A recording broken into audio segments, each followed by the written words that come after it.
एक बाजार में सिर्फ 500 रुपए में गुलाम बिक रहा था। इतने में एक अमीर आदमी का वहां से गुजरना हुआ। आदमी ने सोचा सिर्फ 500 रुपए में गुलाम बिक रहा है, इतना सस्ता, चलो खरीद लेता हूं। वो गुलाम के पास गया और पूछा कि तुम इतने सस्ते में गुलाम कैसे बेच रहे हो, कामचोर है क्या?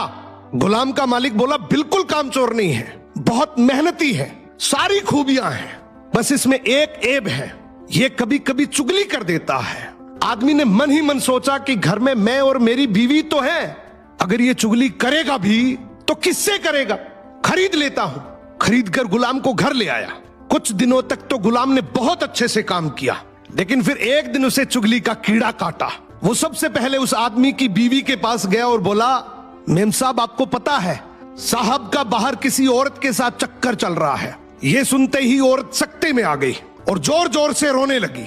गुलाम बोला, अरे मेम साहब आप रो मत, हिम्मत रखो, मेरे पास इस चीज का पक्का इलाज है। मैं एक बाबा को जानता हूं जो आपकी इस मुसीबत को जड़ से खत्म कर देगा। आप बस एक छोटा सा काम करना, रात को जब साहब सो जाए तो उनकी दाढ़ी से कुछ बाल काट कर मुझे दे देना। औरत तैयार हो गई।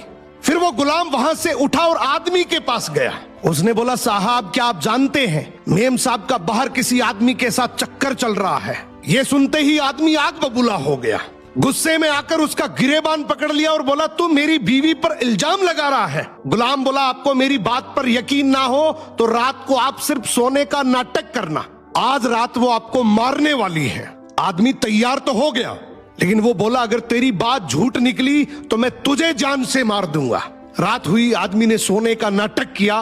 उधर उसकी बीवी जैसा गुलाम ने कहा वैसा करने लगी। रात के 3 बजे हाथ में कैंची लेकर जैसे ही उस आदमी के पास पहुंची, आदमी तुरंत जाग गया।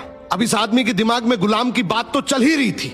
गुस्से में उसने अपनी बीवी को पकड़ा, हाथ में से कैंची खींची और आओ देखा ना ताओ, उस कैंची को उस औरत के गले में खोप दिया। औरत वहीं मर गई। जब औरत के परिवार वालों को यह बात पता चली तो उन्होंने इस आदमी को मार दिया, और जब आदमी के परिवार वालों को यह बात पता चली तो दोनों परिवार आपस में ऐसे भिड़े कि दोनों परिवार पूरी तरीके से खत्म हो गए। इसलिए कहते हैं शरीर में घुले जाने वाले जहर का तो फिर भी इलाज है, लेकिन कान में घुलने वाले जहर का इस दुनिया में कोई इलाज नहीं है। ये एक ऐसा जहर है जो नस्लें बर्बाद कर देता है। सो सुनी सुनाई बातों पर बिना जाने कभी भरोसा मत करो।